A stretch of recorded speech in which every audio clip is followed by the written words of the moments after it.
আমরা এখন একটা জায়গায় যাচ্ছি। কোথায় যাচ্ছি আগেই দেখতে পাবে। আর এই যে আমাদের, যেটা খুব একটা খাস নয়, বাট আমি একটু টুইনিং করেছি নিজের সাথে নিজেকে। এই যে একটা টুইনিং, সরি টুইনিং নয়, টুইস্ট দিচ্ছি, টুইস্ট। তো এই রাস্তার লোকেশন, জায়গাটা দেখলে তো অনেকেই চিনে যাবে কোথায়, বাট দেখতে থাকো।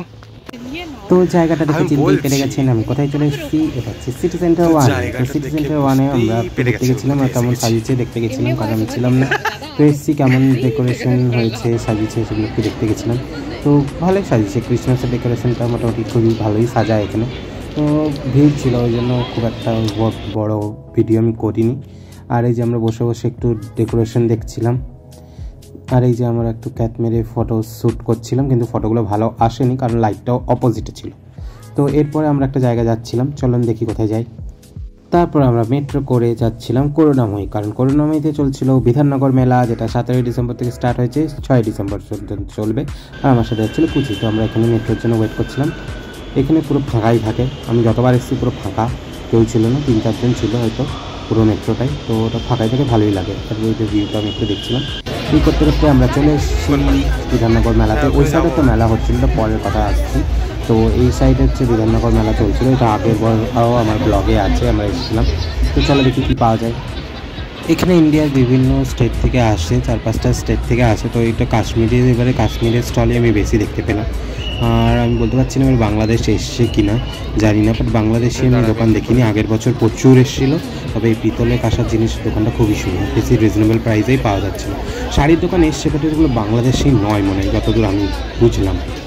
তো এবারে আমরা ঠিক এই প্রপার এটা ব্লগের জন্য যাইনি, আমি এমনি ঘুরতে গেছিলাম। তো ঘুরতে ঘুরতে বললাম একটু ব্লগ করে নিই। তো এই শোপিসের দোকানটা খুবই সুন্দর, এক একটা শোপিস খুব সুন্দর, দামটাও সুন্দর, বাট জিনিসগুলো সুন্দর। জিনিস সুন্দর হলে দাম দিতেও ভালো লাগে। আর এই যে ছোটো ছোটো এগুলো মেয়েদের মনে হয় প্লাজোগুলো পাওয়া যাচ্ছিলো, এগুলো যেরকম প্রত্যেকটা মেলায় পাওয়া যায় 180, কিন্তু কাপড় কোয়ালিটিগুলো ভালো ছিল, আমি বুঝিয়ে দেখাচ্ছিলাম। তো এগুলো ভালোই ছিল, 180 টাকায় খুব সুন্দরই ছিল।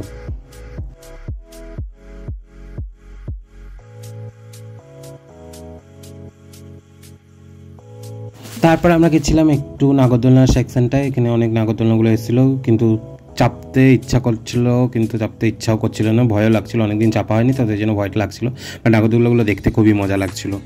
দেন আমরা একটু বেরাবো, এবারে আমরা টাইম হয়ে যাচ্ছিলো। তো এই কাশ্মীরি স্টলটা দেখছিলাম, এটাও তো খুব সুন্দর সুন্দর জামা কাপড় ছিল, বাট একটু প্রাইসগুলো আমাকে একটু এক্সপেন্সিভই লাগলো নর্মালের থেকে, কাশ্মীরের থেকেও এক্সপেন্সিভ লাগলো এখানে মনে হচ্ছে। আর এই যে কিছু শাড়ির দোকানে শাড়ি টুকটাক ছিল, আর এরকম মোটামুটি এই যে সল টল পাওয়া যাচ্ছিলো, স্টোল ফোল। আর এই যে এই শাড়ি দোকানটা আগেরবারও এসেছিলো, এদের কালেকশন খুবই ভালো, গিয়ে চেক করতে পারেন। আর এইখানে কাপ প্লেটের দোকানগুলো যেরকম নর্মাল মেলাতে আসে, নর্মাল সব মেলাতে এইগুলো আসে, তো এগুলো খুবই ভালো ছিল। দেন আমরা পৌঁছে গেলাম, এইটা হচ্ছে ইজিপ্ট স্টোরটায়। তো এখানে এইটা আগেরবারও ছিল, এগুলো প্রচুর এক্সপেন্সিভ, কিনতে কেউই পারে না। আমি দেখলাম তো কেউ কিনছে না, পারে না বলবো না, কিনে, কিন্তু কেউই কতটা কিনছে না, এক্সপেন্সিভ। আর এই টার্কিশ লাইটের এই দোকানটাও প্রচুর এক্সপেন্সিভ, এদের সব থেকে লোয়েস্ট প্রাইস আই থিঙ্ক 1200-1000 ওরকম কিছু একটা। এরপর আমরা মেলাকে টাটা বাই বাই করে বেরিয়ে গেলাম। ও অপোজিট সাইডে ঢোকার সময় একটা দেখাচ্ছিলাম মেলা, তো আমরা ভাবছিলাম যে ওইটাই যাব। তো ওইটাই একটা কি মেবার ফেস্টিভ্যাল একটা কি হচ্ছিল, তো আমরা দাঁড়িয়েও ছিলাম।